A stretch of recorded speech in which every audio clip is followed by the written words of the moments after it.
Assalamualaikum warahmatullahi wabarakatuh. Pada pertemuan kali ini, saya akan membahas mengenai golongan obat, antihistamin, dan vitamin. Ya. Nah, pertama saya akan bahas dulu mengenai golongan obat dari antihistamin. Sebelumnya,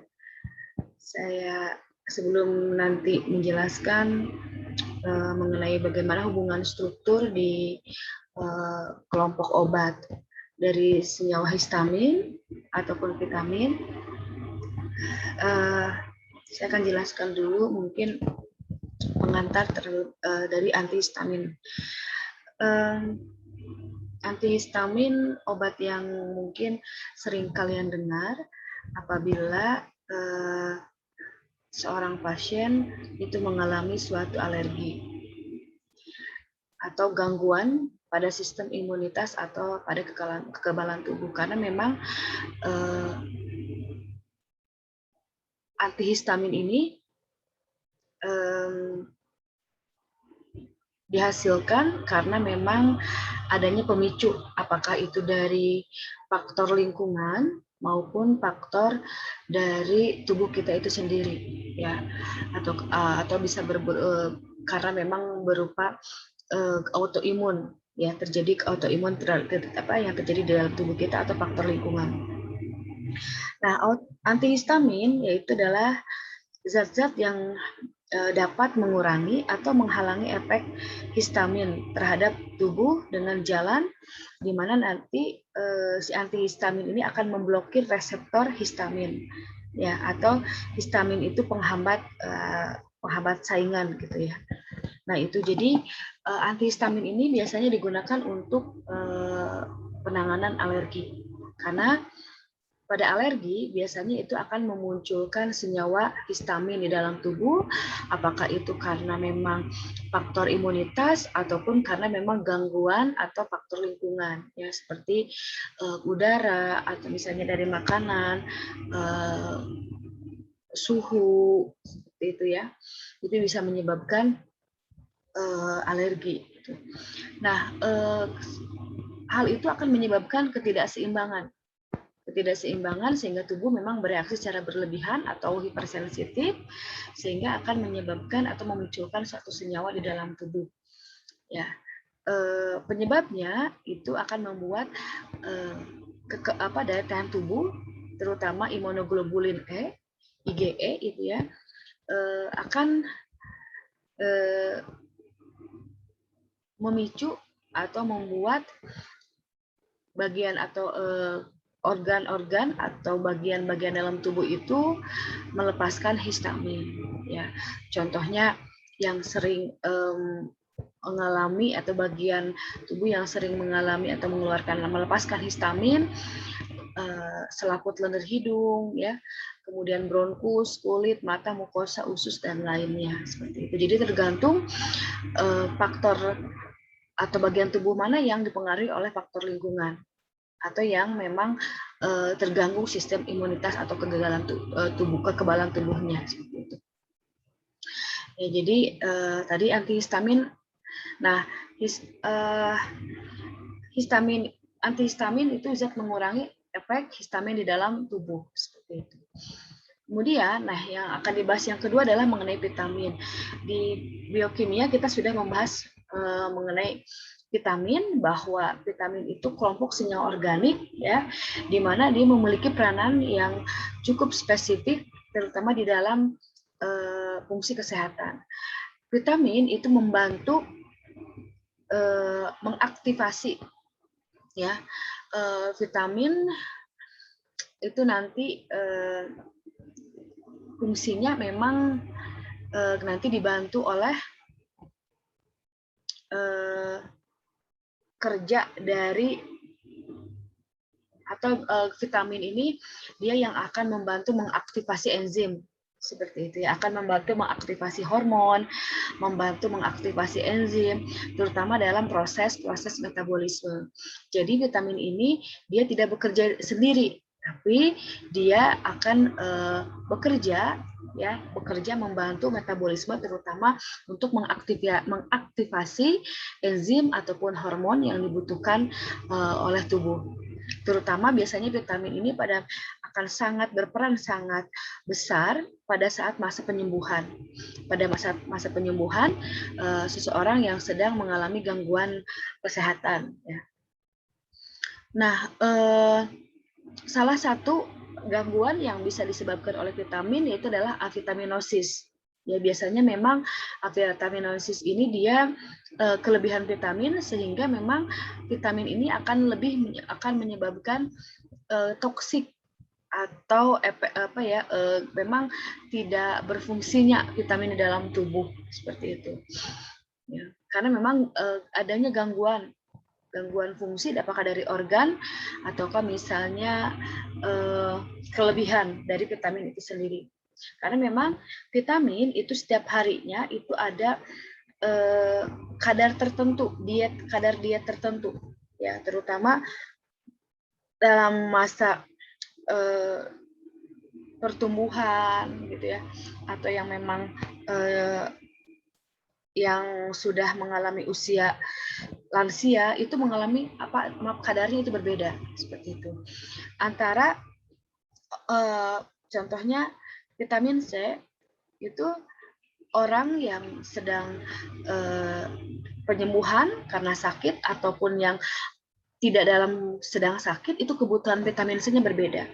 Seperti itu ya. Jadi tidak boleh berlebih karena akan menyebabkan gangguan kesehatan yang disebut dengan avitaminosis ya. Nah, di bab ini itu akan membahas dua bab tersebut, yaitu bagaimana nanti mengenai penggolongan antihistamin, hubungan struktur aktivitas dari senyawa atau struktur antihistamin, juga nanti akan membahas mengenai penggolongan vitamin, struktur aktivitas vitamin. Ya. Nah,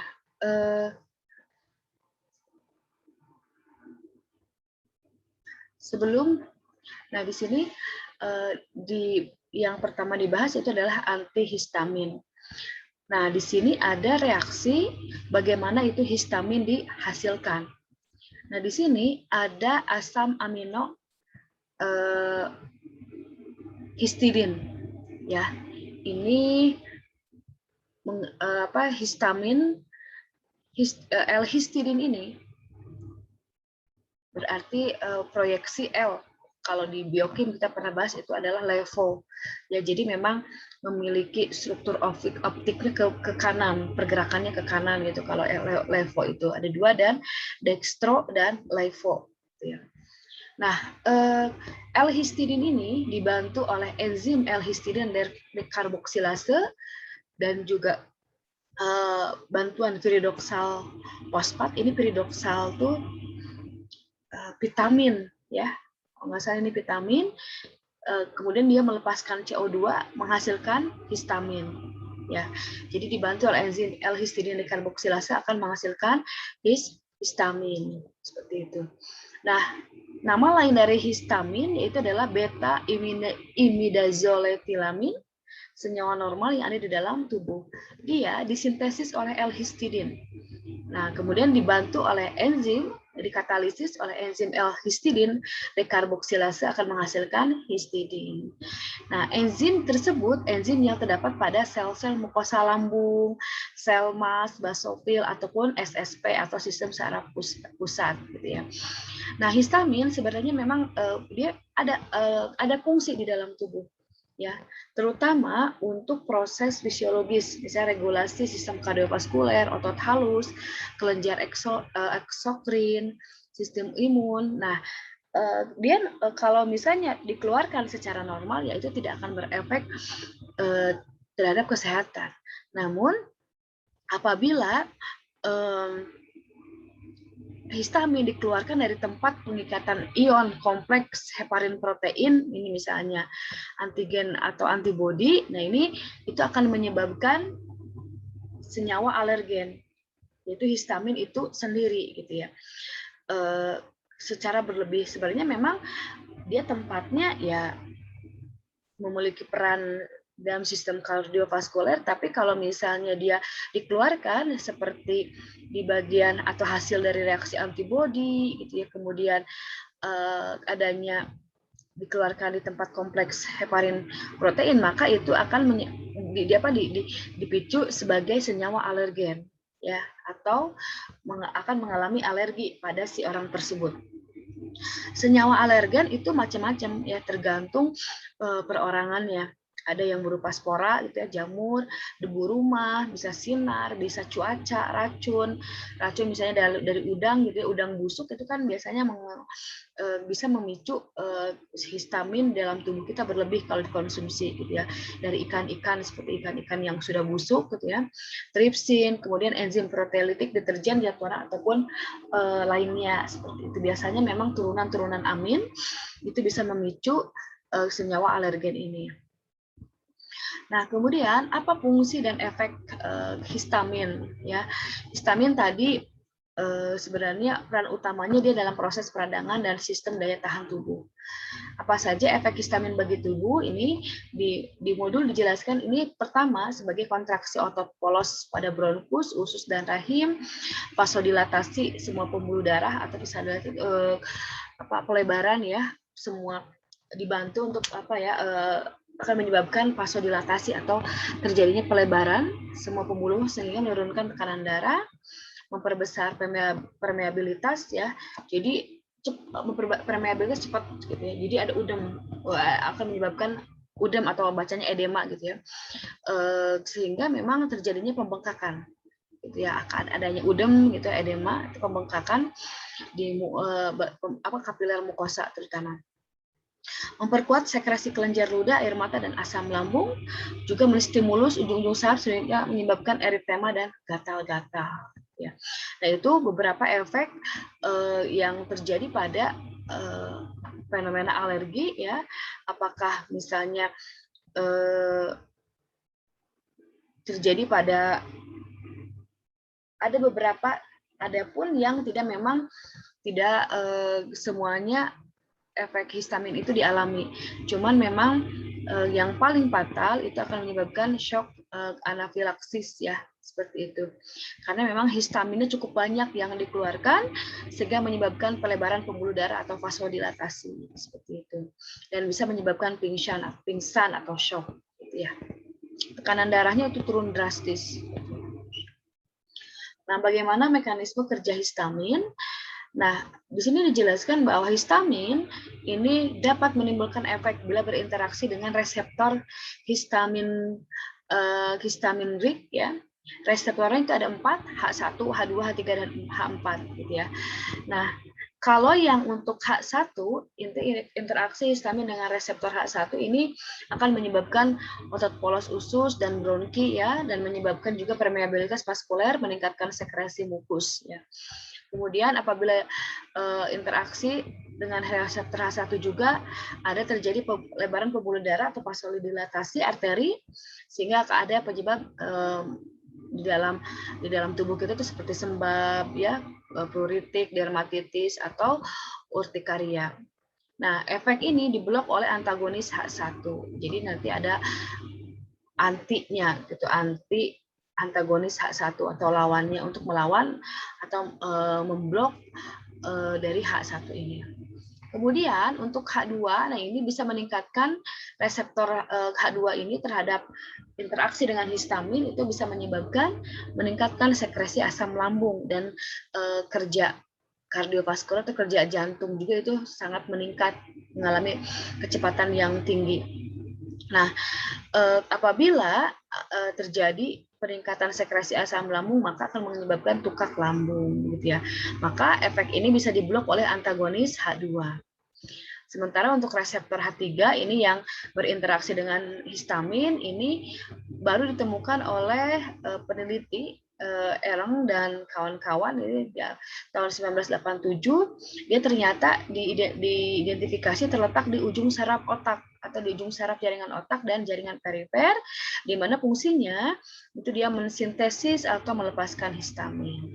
Nah, mediator alergi lain dan peradangan. Maka diblok oleh antagonis H3. Nah, sementara untuk reseptor H4 yang berinteraksi dengan histamin itu paling banyak ditemukan di sel basofil dan sumsum tulang, seperti ditemukan di kelenjar timus, usus halus, limfa, usus besar. Nah, ini sebenarnya ini yang menyebabkan reseptor dari H4 ini yang menyebabkan myeloblast ya dan promyelosites ya, promyelosites gitu, semacam sel tumor ya, tumor sel gitu, dan memodulasi fungsi sistem imun. Nah, kemudian tadi dibahas bahwa antihistamin ini adalah senyawa atau obat yang antihistamin ini bisa diblok oleh antihistamin. Ya, di mana antihistamin ini akan berisi reseptor H1, H2 dan H3 atau yang tadi disebut dengan antagonis gitu ya. Jadi antihistamin ini nanti akan menghilangkan kerja dari histamin itu sendiri. Ya. Mekanisme penghambatan bersaing pada sisi reseptor H1, H2 dan H3. Jadi antihistaminnya adalah antagonisnya seperti itu. Kemudian bagaimana efek dari antihistamin ini? Dia bukan reaksi antigen atau antibodi ya, tapi jadi efek dari antihistamin ini hanya menetralkan atau mengubah efek histamin yang sudah terjadi. Jadi dihilangkan, tapi bukan reaksi antigen antibodi ya seperti itu. Jadi efek reaksinya dia hanya mengubah saja efeknya menjadi berkurang, seperti gatal-gatalnya berkurang. Tadi efek-efek sampingnya pun misalnya tidak vasodilatasinya pun itu juga tidak terjadi atau berkurang vasodilatasinya, kemudian tekanan darahnya tidak rendah lagi kembali normal seperti itu ya.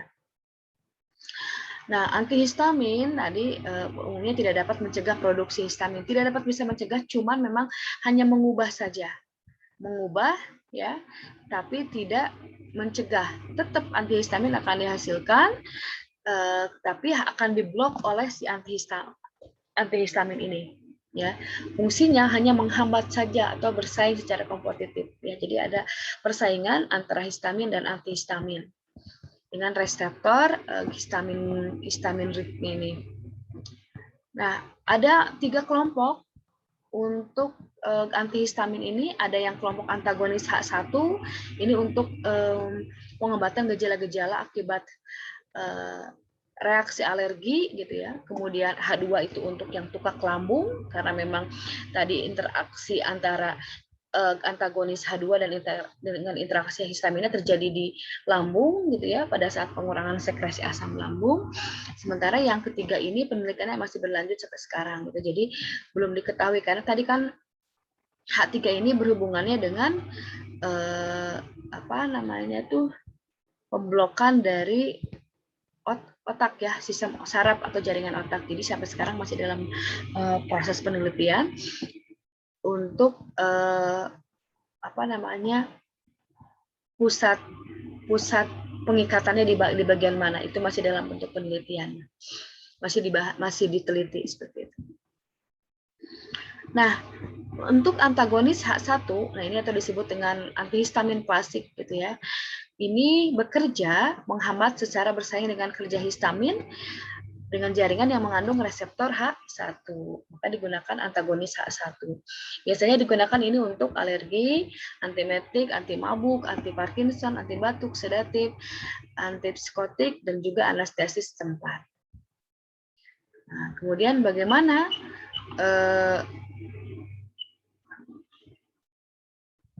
hubungan dari struktur dan aktivitas antagonis H1 ini. Nah, ini sebentar.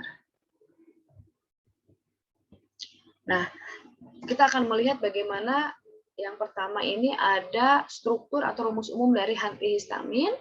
Di sini ada AR, gugus aril ya, gugus aril, kemudian ada 2 buah gugus aril, kemudian ada R ini rantai samping yang pertama ini ada gugus alkil. Ini gugus alkil, kemudian ada gugus X. Gugus X ini bisa unsur O, di mana unsur O ini merupakan turunan amino alkyl ether dengan efek sedasi yang besar. Kalau misalnya X ini berupa N atau gugus N, maka dia berupa turunan etilen diamin, senyawa yang lebih aktif atau yang lebih toksik. Nah, apabila X ini diganti dengan CH, ini dia bisa berupa turunan alkilamin, senyawa yang kurang aktif dan kurang toksik. Nah, untuk gugus aril ini disebut atau bersifat lipofil, ya. Kemungkinan membentuk ikatan hidrofob dengan ikatan reseptor H1 seperti itu, ya. Kemudian, nah pada gugus aril ini, gitu ya, bisa disubstitusi dengan Cl ataupun Br, ya, pada gugus AR atau AR aksen, ya. Pada gugus aril atau aril aksen bisa diganti dengan gugus Cl ataupun Br.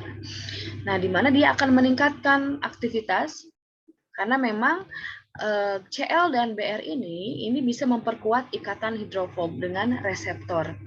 Seperti itu, ya. Sementara apabila di AR ini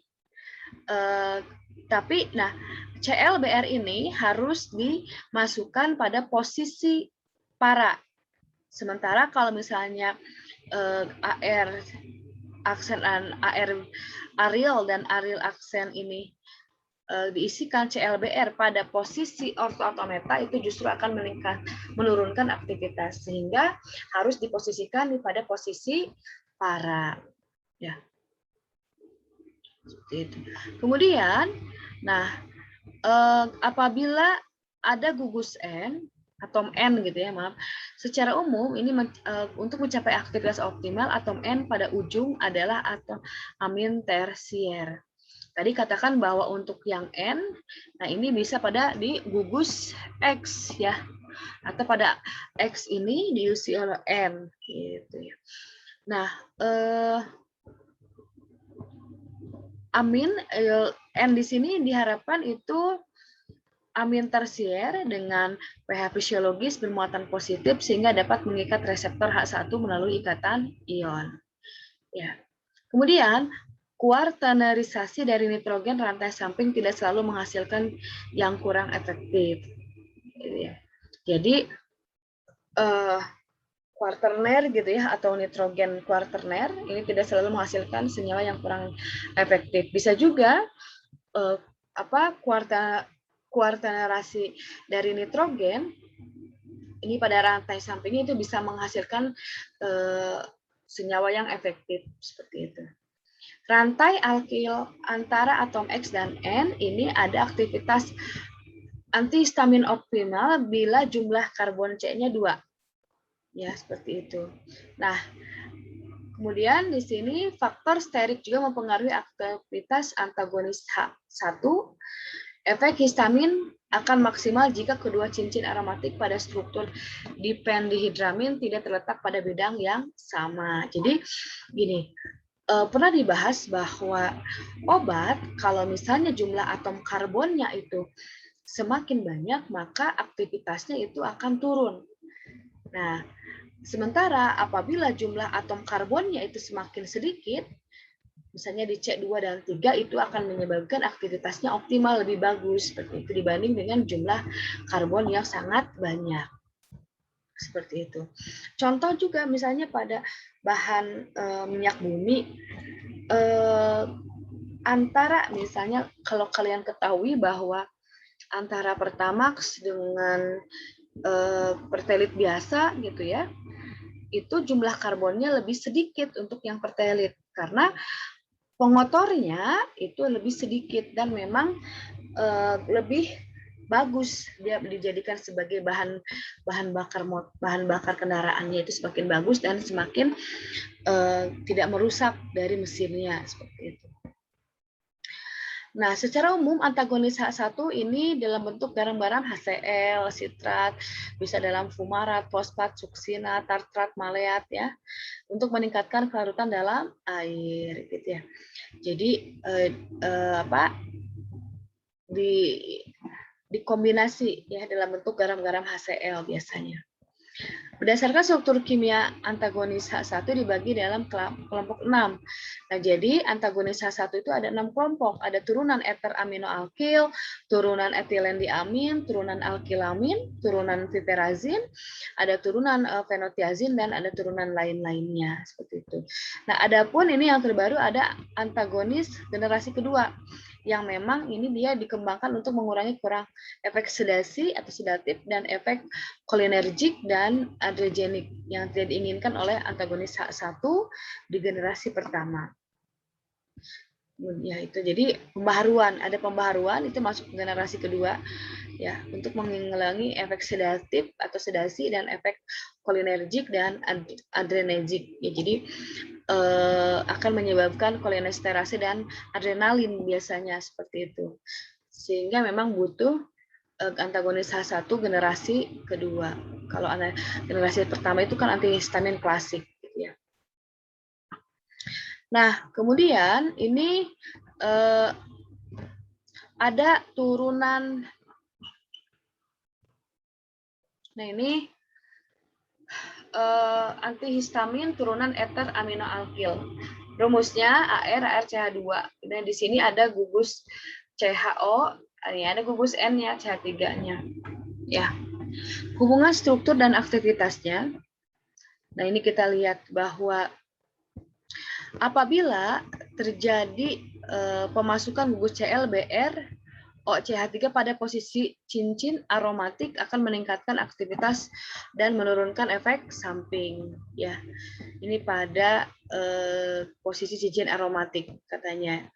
Kemudian apabila ditambahkan untuk pemasukan gugus CH3 pada posisi P cincin aromatik juga dapat meningkatkan aktivitas, tetapi pemasukan pada posisi orto akan menghilangkan efek antagonis H1 dan akan meningkatkan aktivitas antikolinergik ya. Seperti itu. Jadi ada efek samping juga dalam memasukkan suatu gugus dan menyimpan pada posisi orto parameter itu ada efek sampingnya gitu atau ada pengaruhnya seperti itu ya. Kemudian, senyawa turunan eter aminoalkil mempunyai aktivitas antikolinergik ya yang cukup bermakna karena mempunyai struktur mirip dengan eter aminoalkohol, suatu senyawa pemblok kolinergik ya. Nah, ini apa saja antihistamin turunan eter aminoalkil? Di sini ada difenhidramin ya. Kemudian klorodifenhidramin, ini rantai sampingnya ini H hidrogen. Kalau yang klorodifenilhidramin rantai sampingnya dia Cl. Kalau ada tergantung, jadi sesuai tata namanya. Kalau bromo difenilhidramin berarti rantai sampingnya Br, metil difenhidramin RCH3 dan seterusnya. Ya, ini dosisnya 25 sampai 50 mg 3 dd ya. Ini untuk dosisnya. Kemudian kelompok turunan obat struktur turunan eter aminoalkil juga ada klorofenoksamin. Nah, ini di mana rantai sampingnya itu ada CH3 ya. Kemudian ada karbinoksamin, ini garam maleat ya, di mana rantai sampingnya juga hidrogen. Ya, kemudian ada klemastin, rantai sampingnya CH3-nya garam fumarat. Dan ada pipinhidrinat, garam 8 kloroteofilinat. Ya, seperti itu. Nah, ini contoh senyawa turunan eter aminoalkil ya. Kemudian yang kedua ada turunan etilen diamin. Ya, ini turunan di etilen diamin, gitu kan ya. Ini memiliki atau merupakan antagonis H1 dengan keefektifan yang cukup tinggi. Hubungan struktur antagonis H1 turunan etilen diamin, nah ini trifelnamain HCl. Kemudian ada antazolin HCl. Nah, di sini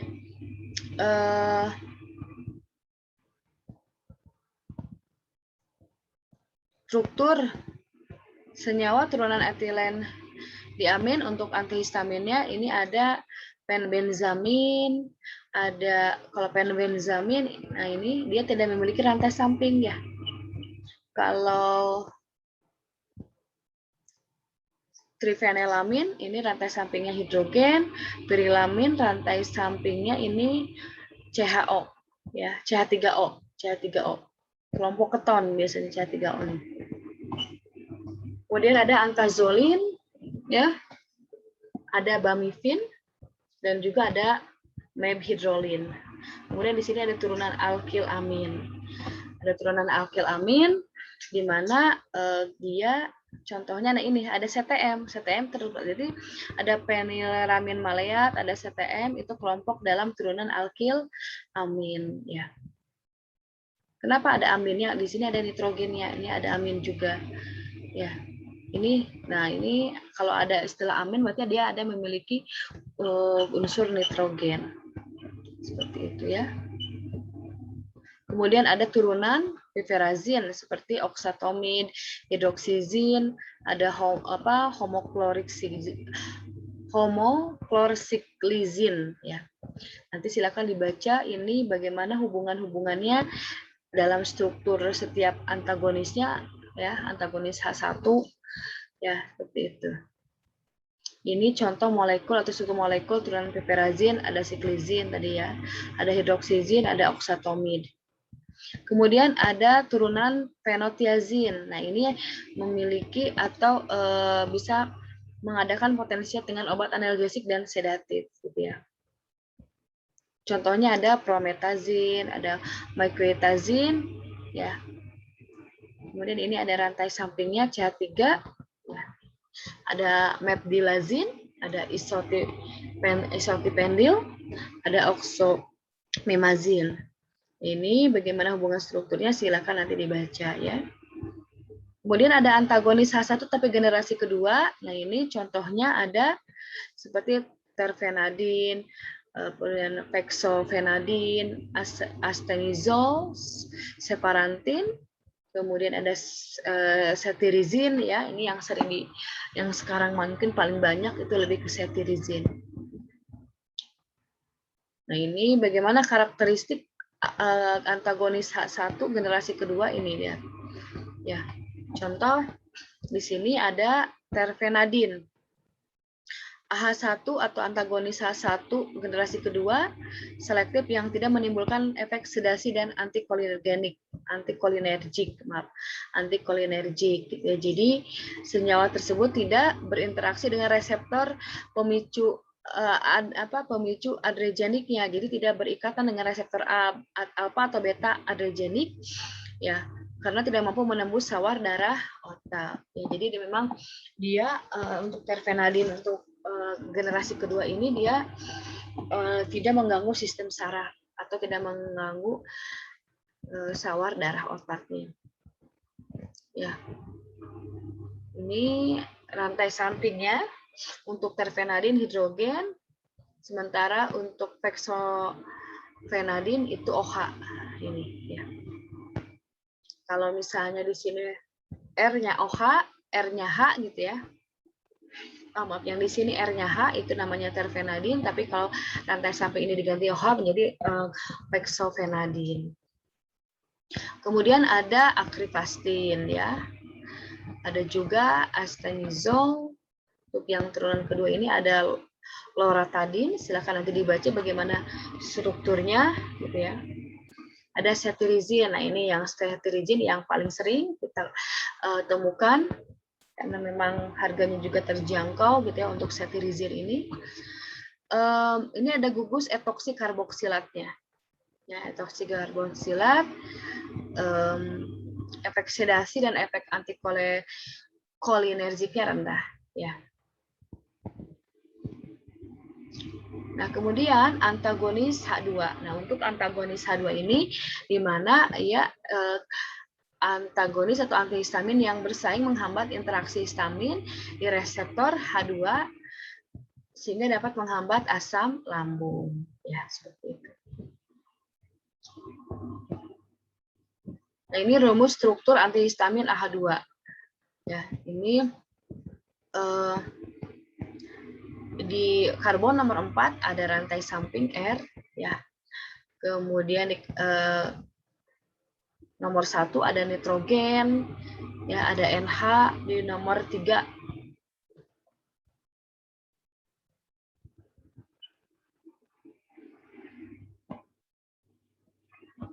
Nah, di sini untuk yang antihistamin AH2 ini terjadi modifikasi. Adanya modifikasi ini sehingga menyebabkan beberapa efek, ya. Yang pertama di sini apabila modifikasi pada cincin. Nah, ini cincin imidazol dapat membentuk dua tautomer ini. Ada NH, ya. NH dan NH, bentuk NH lebih dominan. Ada NH dan NH di sini. Sebenarnya di rantai cincin ini bisa NH dengan NH. Atau ini apabila terjadi pada cincin imidazolnya NH dengan NH, maka memiliki aktivitas 5 kali lebih kuat dari NH saja. Ya.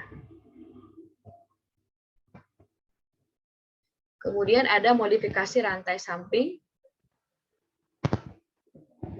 Ini ada modifikasi pada gugus N juga di sini, ya. Kalau contoh yang sudah dimodifikasi pada gugus N, ini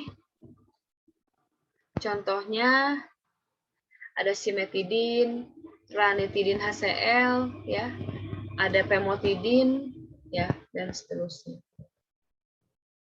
Oke, paling itu yang bisa saya jelaskan untuk yang histamin. Ya, silakan dibaca lagi untuk yang bagaimana hubungan struktur dari antihistamin yang saya jelaskan yang saya jelaskan barusan seperti itu.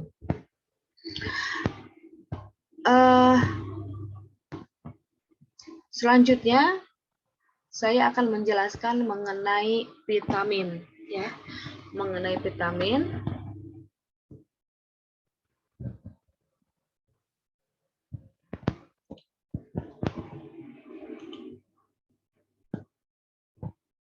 Sebentar. Nah, untuk vitamin saya akan jelaskan.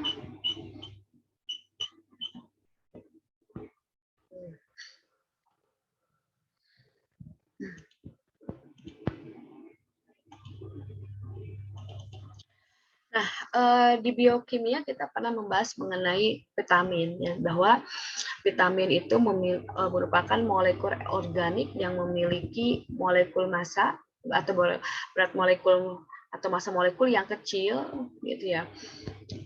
Dia memiliki fungsi khusus, ya.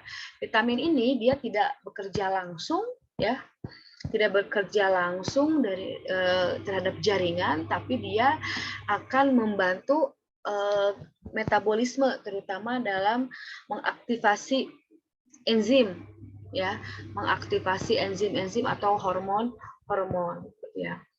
Nah, vitamin itu banyak fungsinya, terutama dalam proses metabolisme. Sebagai contoh, ini vitamin B, itu dia bekerja sebagai koenzim pada proses metabolisme, ya. Jadi masih ingat bahwa vitamin itu dia kan sebagai koenzim, sementara kan ada koenzim, kemudian ada mineral, ya, itu akan berfungsi pada proses-proses reaksi-reaksi yang terjadi di dalam tubuh. Fungsinya untuk apa? Mengaktifasi enzim sebenarnya atau hormon, ya, supaya mereka enzim atau hormon itu bekerja lagi lebih baik atau lebih aktif lagi, seperti itu, ya. Vitamin itu ada dua, ada yang water soluble vitamin atau yang larut dengan air, ada juga yang fat soluble vitamin yang larut dengan lemak, seperti itu, ya. Untuk yang vitamin larut dalam air atau yang kecuali vitamin B12 itu vitamin yang larut dalam air itu ada vitamin B1 ya. Ada vitamin B1 atau nama lain dari vitamin B1 itu adalah tiamin. Ya, tiamin ini struktur kimia dari tiamin dan struktur aktifnya itu adalah namanya tiamin pirofosfat. Jadi nanti di dalam tubuh dia akan diubah dulu. Tiamin yang masuk ke dalam tubuh akan diubah menjadi tiamin pirofosfat. Nah, tiamin pirofosfat ini yang aktif nanti yang akan digunakan. Ya, yang akan digunakan oleh metabolisme tubuh seperti itu. Nah, ini tiamin yang diubah untuk struktur aktifnya adalah atau tiamin pirofosfat. Ya, ini fungsinya sebagai koenzim metabolisme mengkonversi tiamin menjadi energi yang dibutuhkan oleh tubuh pada proses karboksilasi ya, memperlancar sirkulasi darah ya, mencegah terjadinya sistem saraf dan lainnya di sini. Kemudian ada vitamin B2 yaitu riboflavin. Nah, untuk riboflavin ini nah ini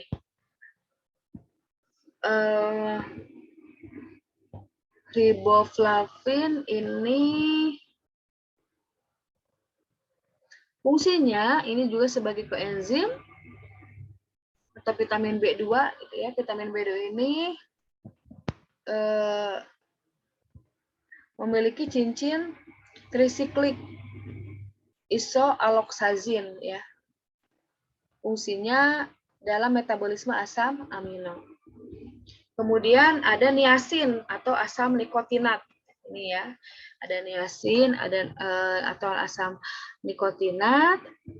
Kemudian, nah, asam nikotinat ini akan diubah di hati, akan diubah menjadi niacinamide dan zat aktifnya adalah dari asam nikotinat itu adalah NAD atau niacin adenin dinukleotida ya. Ini fungsinya dalam metabolisme karbohidrat. Ya, seperti itu.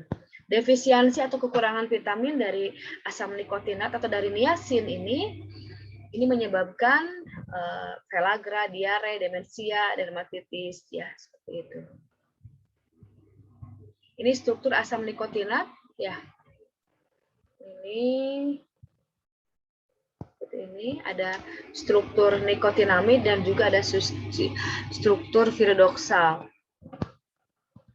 Nah, turunan dari asam nikotinat ini ada nikotinamid, kemudian juga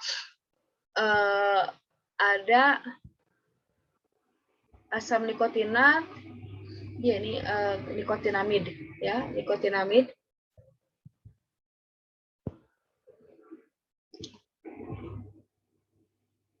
Viridoksal juga ini turunan atau derivatnya dari asam nikotinat. Selanjutnya ada vitamin B5 atau asam pantotenat. Ya, bentuk aktifnya yaitu ini ada isomer D5 ya. Bentuk aktif dari ini adalah isomer D5. Jadi asam pantotenat isomer D5. Kemudian ada vitamin B6. Vitamin B6 ini namanya adalah piridoksin ya. Ada juga piridoksin HCl seperti itu. Nah,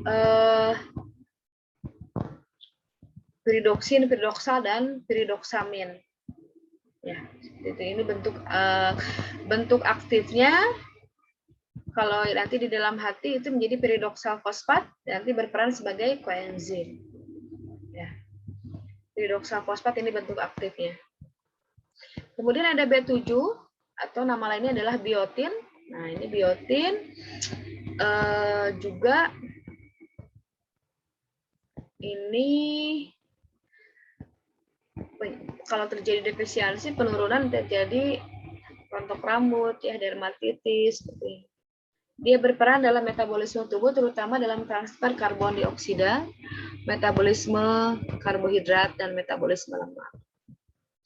Kemudian ada asam folat. Nah, ini asam folat. Nah, asam folat ini biasanya dibutuhkan oleh bayi atau anak di usia pertumbuhan ya, terutama pada bayi pertumbuhan otak dan juga lansia ya, supaya memang tidak cepat pikun atau lupa gitu ya. Bentuk aktifnya dari asam folat ini adalah asam tetrahidrofolat atau tetrahidrofolik acid THFA gitu ya. Berfungsi mensintesis guanidin, purin, adenin ya, pirimidin, timin. Nah ini PABA disebutnya ya. Senyawa ini, nah ini senyawa seperti purin, guanidin, adenin ini yang penting dalam pembentukan DNA dan RNA gitu ya.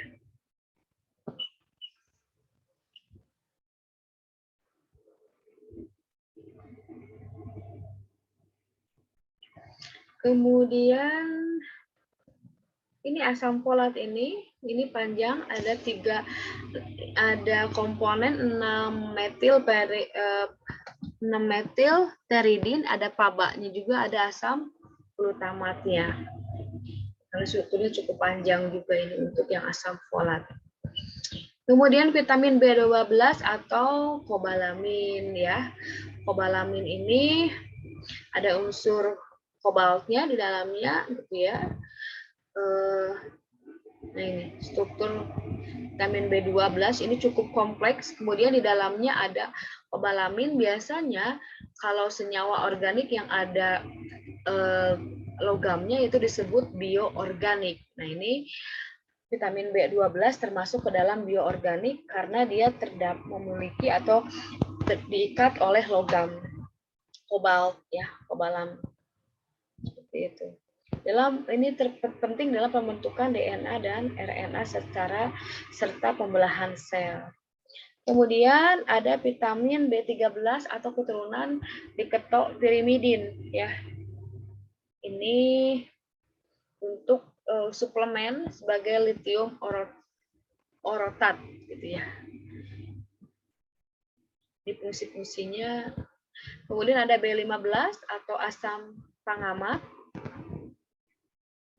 Ini ada strukturnya, ini asam pangamat ya. Terutama fungsinya ini untuk menstimulus reaksi oksidasi di glukosa, meningkatkan pemasukan oksigen ke dalam otak, merangsang korteks adrenal, meningkatkan metabolisme protein dan lainnya. Kemudian PABA. Nah, ini PABA ini yang tadi ada di dalam struktur asam folat tadi. PABA itu adalah asam para aminobenzoat. Ya, asam ini fungsinya ini untuk menghambat kerja sulfonamid. Ini kalau terjadi defisiensi atau pengurangan dari vitamin PABA ini dapat menyebabkan gatal-gatal, depresi, eksim, seperti itu. Ini PABA. Kemudian ada asam askorbat atau vitamin C ya. Vitamin C nah ini hidrolisis asam askorbat, dia dihidrolisis menjadi dehidroaskorbat dan L-diketoglikonat.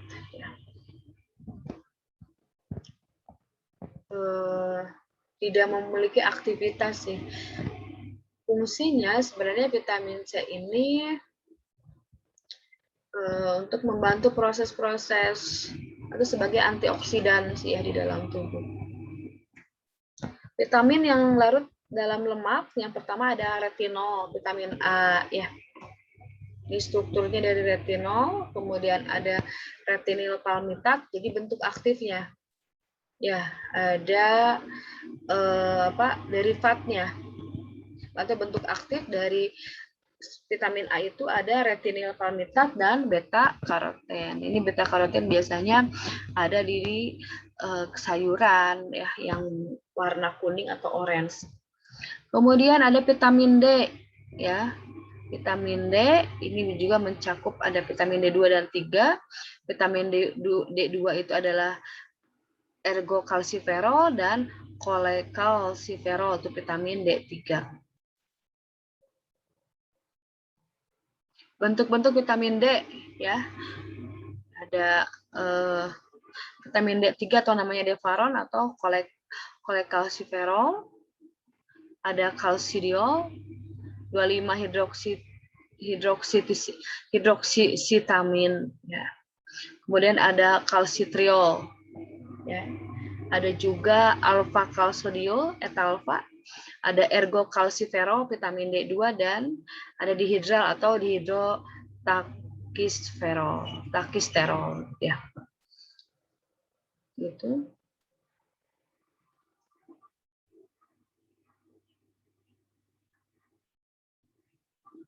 Nah, ini struktur vitamin D. Kalau rantai sampingnya CH2 itu kalsiferol, kalau rantai sampingnya CH3 itu disebut dihidrotakisterol.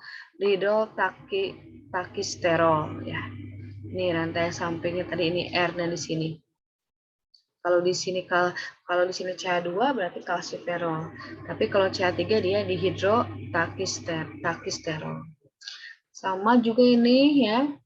Pada vitamin, kalau misalnya dari struktur umum vitamin D, ini ada 2 R, ada 2 rantai samping. Kalau dua-duanya pada R1 itu H, maka dia vitamin D3. Kalau R1-nya OH, R2-nya H, maka disebut alfa kalsidol. Nah, kalau